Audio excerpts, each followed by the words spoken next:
These home builders just sent a massive warning to the US housing market. They're reporting a huge collapse in buyer traffic at home building sites. According to the National Association of Home Builders, buyer traffic has plummeted over the last several months, which suggests that builders like DR Horton on these homes behind me, they're gonna have difficulty filling all these houses that are under construction. Because right now, everyone, there's 440,000 newly built homes available for sale across America. That's close to the highest level on record. So there's lots and lots of inventory currently under construction. You see some of these signs behind me say sold, while other signs say available. But here's what's got me concerned for these builders is that I think we're gonna see another wave of buyer cancellations on contracts. The mortgage rates now are surging even more out of control. The 30-year fixed mortgage rate just hit 7.7%, which means that buyers simply can't afford homes like this. They can't even qualify for the mortgage, and as a result, we're seeing a lot of buyers get cold feet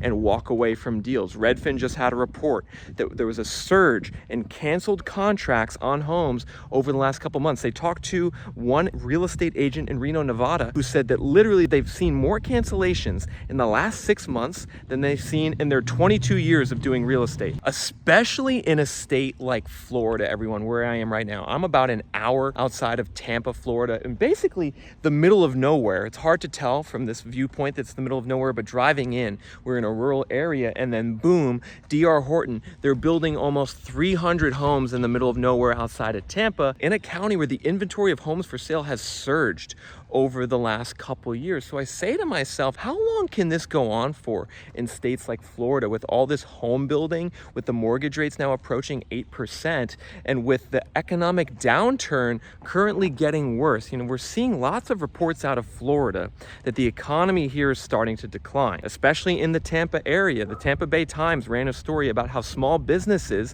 are seeing huge drops in revenue over the last year, as much as 50% declines in small businesses across Tampa and St. Petersburg. And those small businesses, they're hanging on by a thread.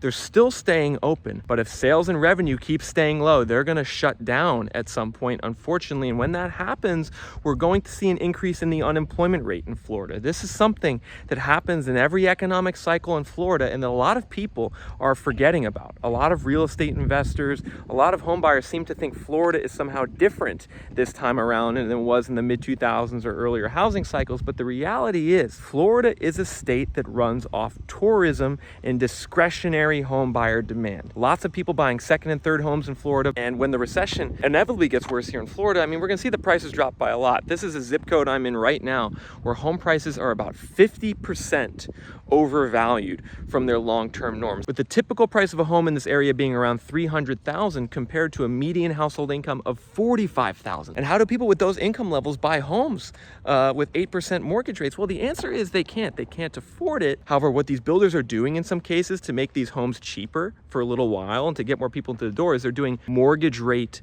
buy downs. And some of these mortgage rate buy downs are crazy aggressive, kind of reminiscent of what we saw in the mid-2000s housing bubble. DR Horton especially, they're advertising all these discounted mortgage rates of 5.5%, 6%. In fact, in my comments section, one of you mentioned that your sister bought a house from DR Horton with a mortgage rate buy down, buying down the rate to 4.5%, but then after a year, the rate is going to reset above 6%, which is essentially an adjustable rate mortgage. And how many of those homeowners who bought with mortgage rate buy downs are going to be able to afford those payments? We're about to find out. There's lots of people got those mortgage rate buy downs thinking that the Fed was going to pivot and cut interest rates and the mortgage rates would go down and they'd refinance. Well, that's not happening. We could see a lot of mortgage defaults, unfortunately, in these type of communities due to this mortgage rate buy down push from these builders, which artificially inflated their stock price. DR Horton and other builders, their stock prices went way up to start this year because there was a little rally in home sales for builders. Now that rally is coming down, and we can see even the Wall Street Journal is reporting now that these builders are having issues and their stock prices are going down. You got to imagine that the builders right now, as well as lots of people in the housing market, realtors and real estate investors, they do not like Jerome Powell.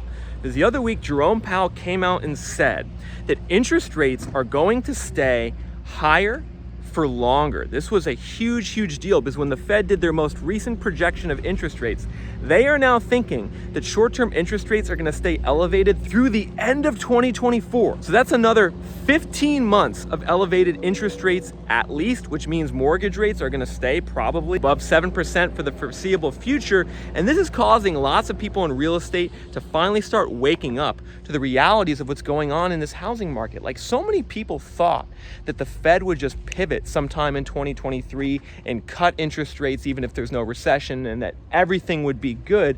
But now that Goldilocks scenario, lots of people are realizing it's not going to happen. And that's why we've seen the sentiment on the housing market change so much in the last couple months. I think a lot of you guys have noticed this. In the spring and summer, there was this idea that the housing market was recovering and that the bottom was in and there's a rally. But now, very clearly, that sentiment is changing. I mean, home buyer demand right now, it's at the lowest level in 25 years for existing homes. Only 4.04 million existing home sales per year, according to the National Association of Realtors. That's the lowest level going back decades, on par with what we saw in the 2008 housing crash. Meanwhile, mortgage applications to buy a house, they are down 50% from the pandemic highs in 2021, and they're down 27% year over year, also at the lowest level in 2 to 3 decades. I mean, who's gonna buy these houses?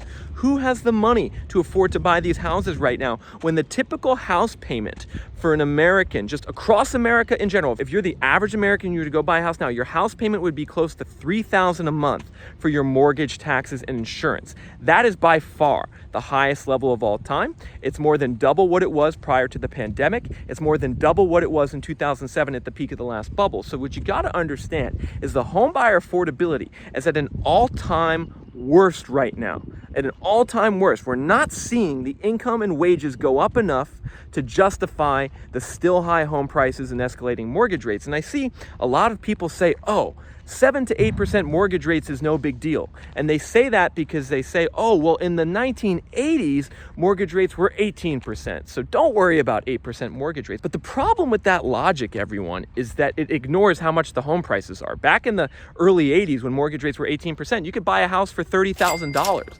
Now you can't buy a house for less than $300,000. Home prices have gone up 10x in the last 40 years. And mortgage rates approaching 8%, they don't work with home prices at $350,000. And that's why we're seeing such low home buyer demand right now. But of course, with that low demand, we're also seeing a shortage in new listings. And so while the builders are doing their part to build more homes and put more inventory on the market, we're seeing existing owners, whether there's someone who lives in the house or doesn't live in the house or is an investor, they've been reluctant to list their home over the last year. Data from Redfin shows that we're down about 20 to 25% over the last year. And so even though buyer demand was so low, it didn't seem that way because listings were also so low, which is why home prices are still high. However, what you need to watch out for, everyone, is that we're starting to see distress and forced selling pressure. New listings of existing homes, they went up in August. They also look like they're going to go up in September, which is abnormal.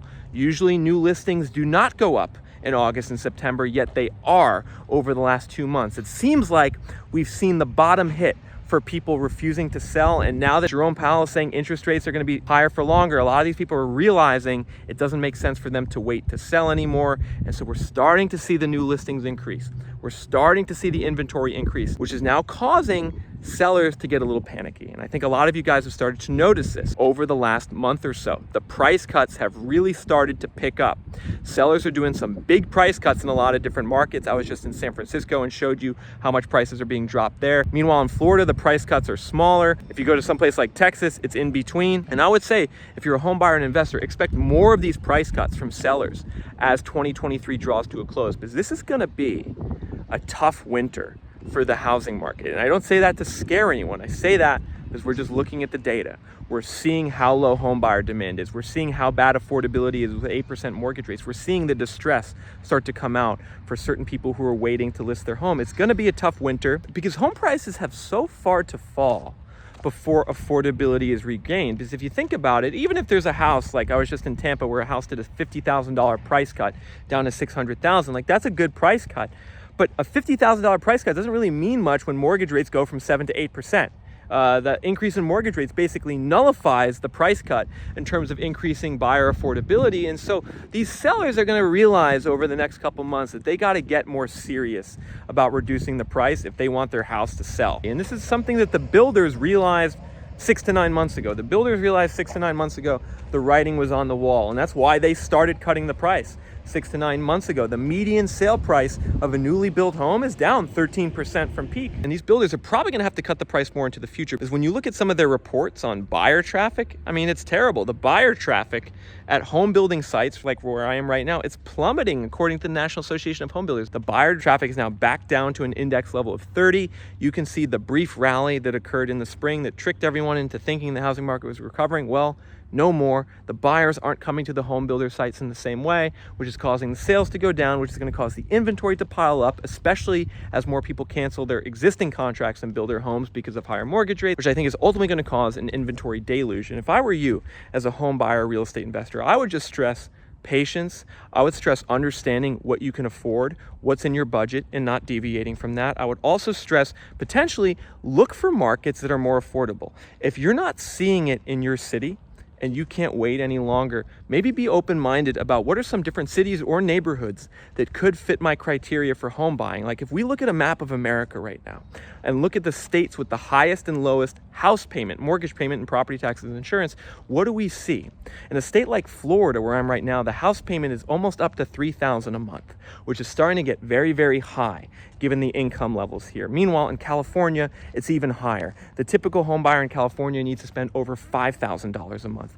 These are numbers that don't work with today's income and wage levels. However, if you go to states like Alabama and Arkansas, you could still buy a house and your monthly payment is going to be less than $1,500 a month. Additionally, states like Iowa, Ohio, and Indiana also have much more affordable house payments. You can get in the door for less than $2,000 a month if you're a buyer in those states. And ultimately, those states are cheap for a reason. They don't have the best economies. A lot of them don't have the best weather, but we're getting to the point in the housing and economic cycle where affordability is going to matter much more. Data from Redfin is showing that a record number of home buyers are now looking to relocate. Over 25% of buyers are looking outside their metro to find a house because they can't afford it where they are today. And so if you want more information about cities and neighborhoods that are more affordable and could meet your home buying criteria as a buyer investor, go to Reventure app, www.reventure.app, where I have home price and mortgage payment data available for every single state, county, metro, and zip code in America, so you guys can get a better sense